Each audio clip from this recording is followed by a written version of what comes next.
Good morning and welcome to Jersey Magazine. I'm your host, Jim Monahan, on this first Jersey Magazine of the brand new year 2025. Hope you've been having a wonderful holiday season and a great start to this new year. A couple of years ago, my friend Clint Hurdle, who has been a guest on Jersey Magazine and will be on another episode in the coming weeks, introduced me to the one word challenge. The one word challenge came up from author Jon Gordon. Jon has written 30 books, including The Energy Bus, which is a great read. If you have not yet read it, I strongly encourage you. At any rate, the idea behind the one word challenge is rather than come up with all of these resolutions for a new year, and they can be wonderful, exercise more, lose weight, whatever it may be, it's a lot easier and probably a lot more productive to come up with one word that you can use to motivate yourself throughout the year. So I tried it a couple of years ago, and the first time I did it, I used the word finish. I am notorious for starting projects and not finishing them. So that was my word. Did it work? Well, I finished a lot more things in 2023 than I did in 2022. So I guess in that sense, yes. For 2024, I used the word commit.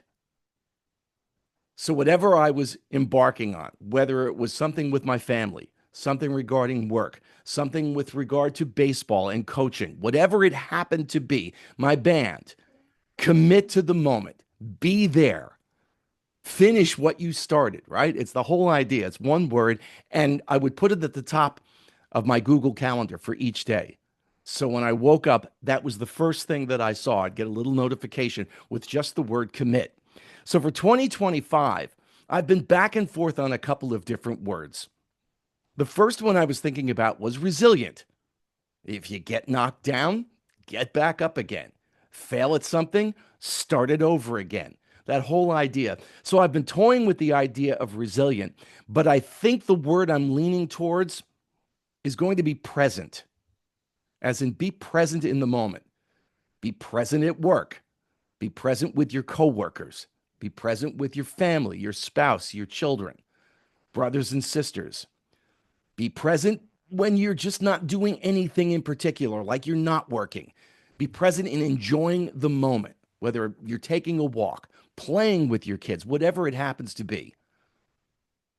Be present in the moment. So I think that's the word that I'm going to use. But as we get started on this first Sunday of the new year, I wanted to go back to author Jon Gordon, who has come up with 20 tips for a positive new year. So you can take these and see how they apply to your life.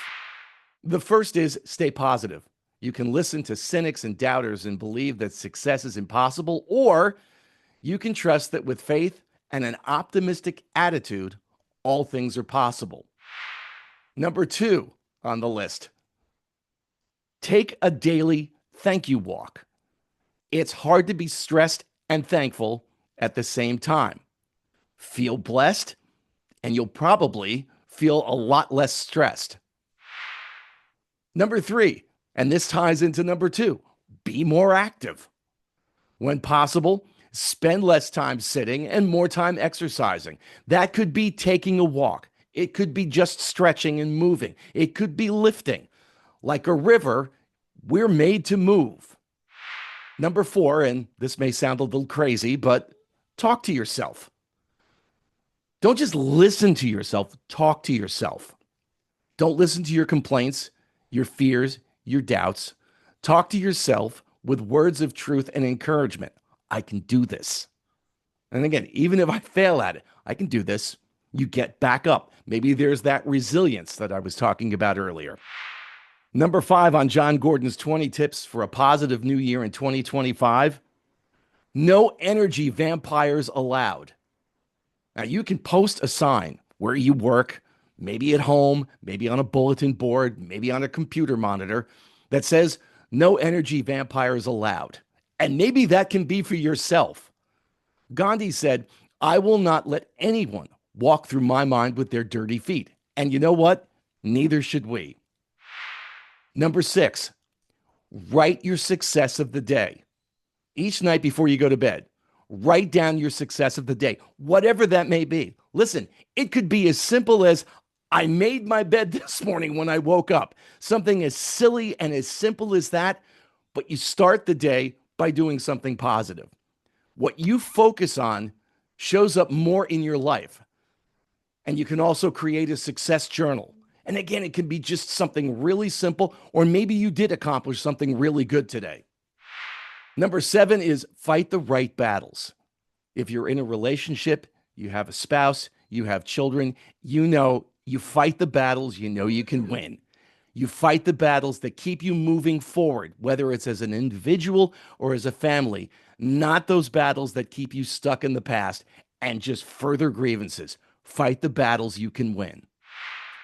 Number 8, and this might be a little easier said than done, get more sleep.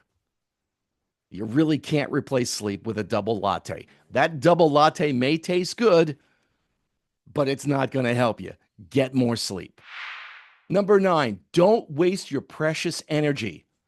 Don't waste your energy on gossip, naysayers, issues of the past, negative thoughts, or things you cannot control. If you can control something, why are you worrying about it? Have control over it. If you can't control it, why are you worrying about it? You can't control it. What you can control is your reaction to something. Number 10 on Jon Gordon's 20 tips for a positive new year in 2025, live your purpose.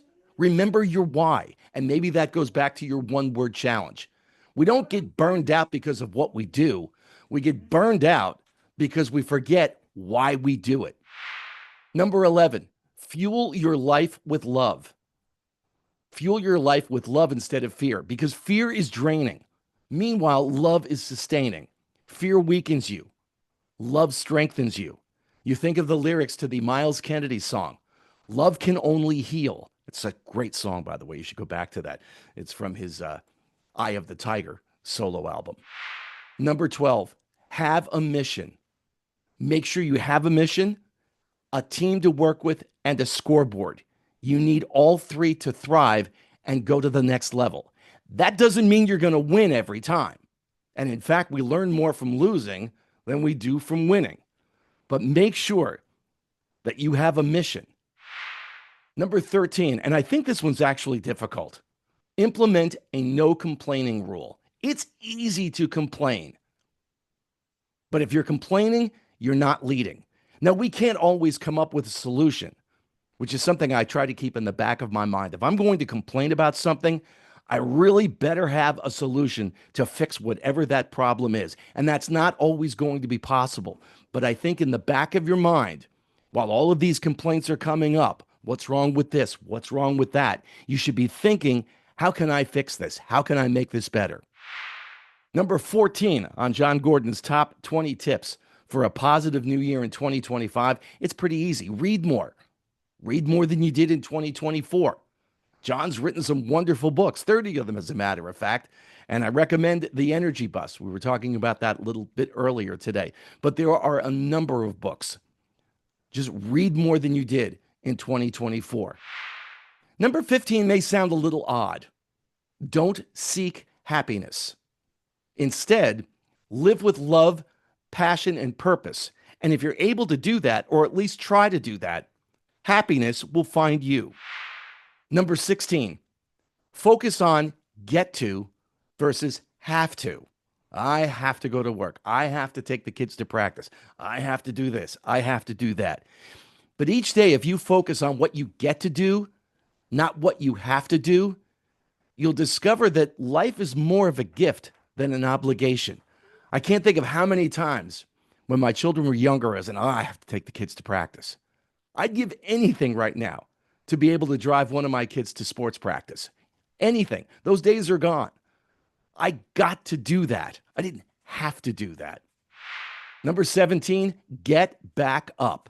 And maybe this goes back to the word that I was talking about earlier, resilient.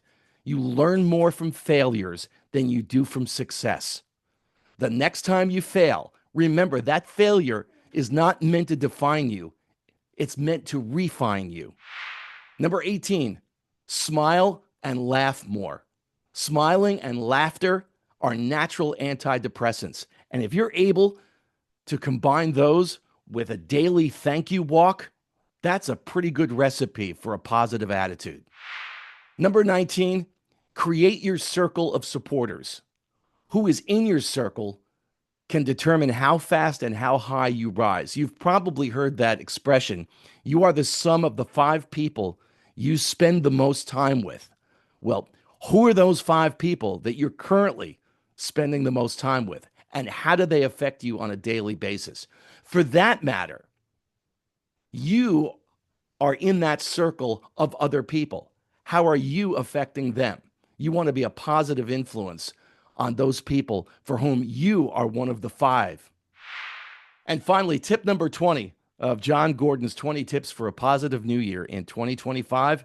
It's pretty simple. Enjoy the ride. And it kind of ties back into a number of the previous 19 that we've been talking about. You only have one ride through life, so make the most of it and enjoy it. Jon Gordon's 20 tips for a positive new year in 2025. How will you make 2025 more positive, both for yourself and those people who are around you? You can check out Jon's work, by the way, on his website, jongordon.com, and that's Jon with Jon, jongordon.com. And if you want to check out the 20 tips, you can go to jongordon.com/20 tips. I'd love to know what word you choose for 2025 as you get started on this brand new year. I'm Jim Monahan.